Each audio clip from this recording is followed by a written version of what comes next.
Maybe it's because of my legal training or my experience as a prosecutor, judge, and DA. But to me, the United States Constitution is like a rock, the very foundation upon which our country is built. But America is changing. It's changing before our very eyes. Our founding fathers wouldn't even recognize the America of today. Hello and welcome to Justice. I'm Judge Jeanine Pirro. Thanks for being with us tonight. It just keeps getting worse. When they started chipping away at the Second Amendment right to keep and bear arms, mostly gun owners like me cared. And when they started chipping away at the First Amendment freedoms of the press, mostly reporters, that they're chipping away at the Fourth Amendment right against unreasonable search and seizure of houses, papers, and effects, everybody needs to care. This week began with an ugly glimpse into the mismanagement and corruption in the IRS, the very agency that requires we all be clean as a whistle. And the week ended with dual revelations that our government is surveilling virtually every one of us, or at least those of us who use a phone. And then in a 1-2 punch, that the FBI and NSA are now traipsing through the internet without telling us, capturing audio, video, photos, emails, and user content. But first, to the IRS. Now, they're not only targeting conservatives and silencing political dissent. We now know that they've spent more than $50 million in 2 years on parties and get-togethers for themselves. Our hard-earned taxpayer dollars are spent so that a bunch of IRS buffoons can dance, play act, get drunk, and party like it's 1999. But not to worry, we've been told that those days are over, now that they've been caught and there are new guidelines that have been created. I have an idea. Why do we even have conferences for these government employees? Put out a manual, make them read it, have a conference call, Skype, use GoToMeeting, send an email. Since when are they entitled to spend our money on 2-bedroom presidential suites, gifts for themselves, free food, and pay speakers thousands of dollars to color in front of them? And 5 nights in the presidential suite and upgrades for the rest of those IRSers? Hell, when I worked for the government, I had to buy my own coffee. And if I were the keynote, the most I got was the room without the bugs or the room with the clean sheets. Their arrogance is astounding. The mind-blowing chutzpah. But it gets better, folks. These bozos say they're not even sure how much the conference cost. Why? Because they didn't keep the receipts. And they're sorry. Really? When was the last time the IRS told the target of an audit deducting a business expense for which there was no receipt, no record, no problem, bro, we'll overlook it? And don't tell me you can't fire these people. Is it just too much trouble? Or do they know too much? Can they point higher than themselves? Truth is, the rest of us would be fired. They're running our government like a candy store, while the rest of us struggle to pay the mortgage, pay the bills, and even think about a vacation. But when the president has to cut the budget in his sequester because he's spending too much money, where does he cut? He cuts education and mental health and small business and those air traffic controllers and food safety. His cuts to the IRS involve customer service and tax compliance, and the public wouldn't be able to get answers to their calls. They're not even answering the phone at the IRS. They're getting drunk in Anaheim at that $50 million conference. But instead, the Obama administration is rewarding them, like Sarah Hall Ingram. She's the one who directed the unit that targeted the Obama political enemies. She's now in charge of the implementation of Obamacare in the IRS. And like Susan Rice, she has her Obama bona fides. Really? You put this woman in charge of implementation of Obamacare at the IRS? She decides through her well-earned prism of politics whether I get that mammogram or whether someone with a limb blown off because of the incompetence of another arm of government gets a prosthesis. And how about the other two bozos at the IRS Star Trek conference who took gifts and food without declaring them?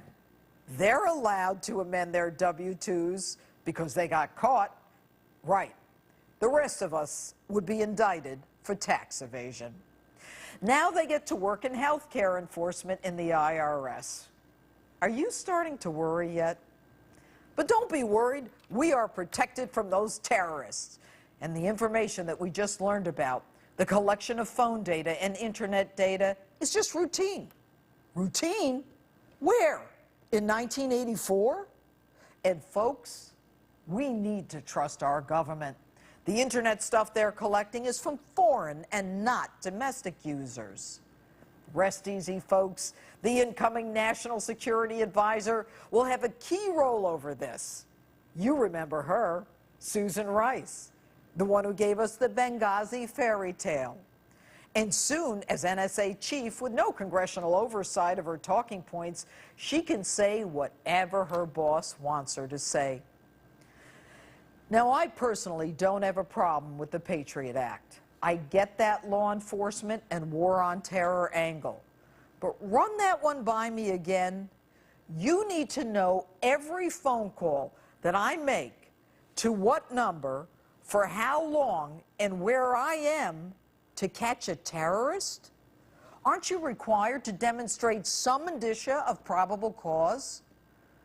All my cell phone calls you get to catch a terrorist? Hey, maybe next time anyone has any questions about your phone bills, what calls were made, where, when, and from where, and how long they lasted, don't call Verizon. Call your friendly G-man. After all, these government men, they're here to help.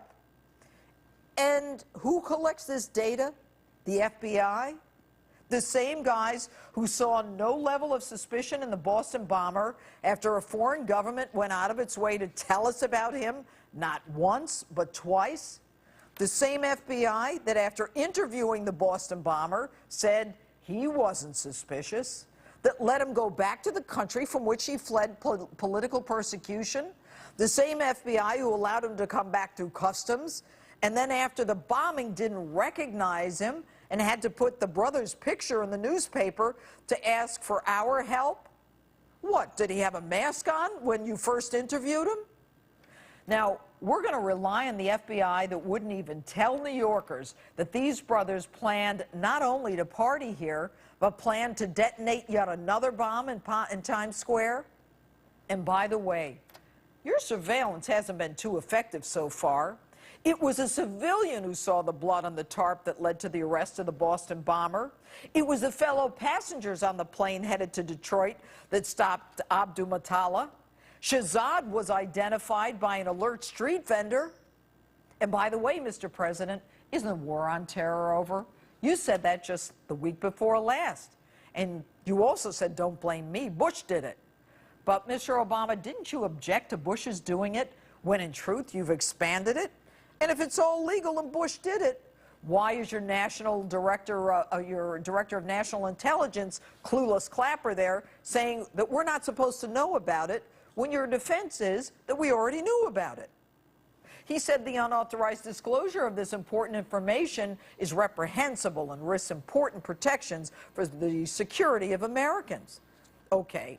Should I now assume that the reporters who broke this story will have their heads on the Obama chopping block for releasing that information that we already knew about?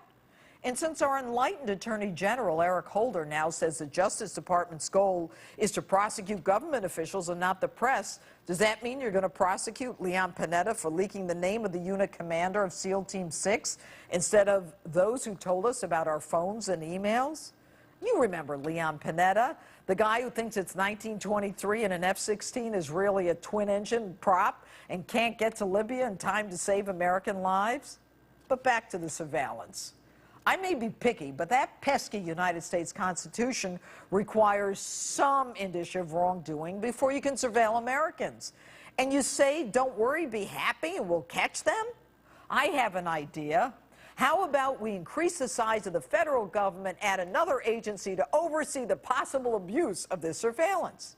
And if it's essential that you have this information to protect the nation against terrorism, and whether suspected terrorists have been in contact with persons inside the U.S., how is it that you missed the Boston bomber and his repeated contact with jihadi mom and dad?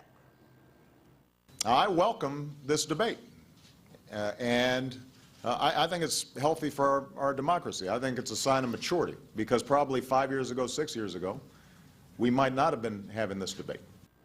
Okay, it's about maturity. It's not about the fact that you said that our privacy need not be invaded in order to protect us from terrorism.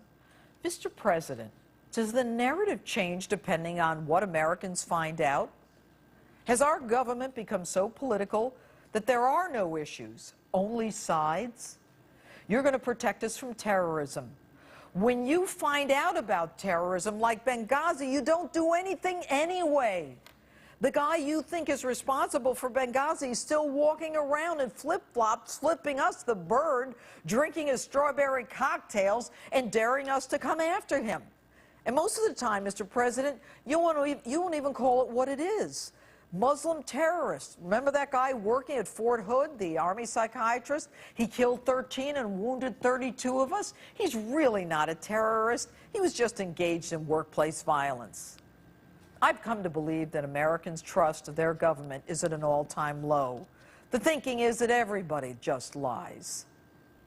That is not something that I've ever been involved in. Not wittingly. I have not done anything wrong.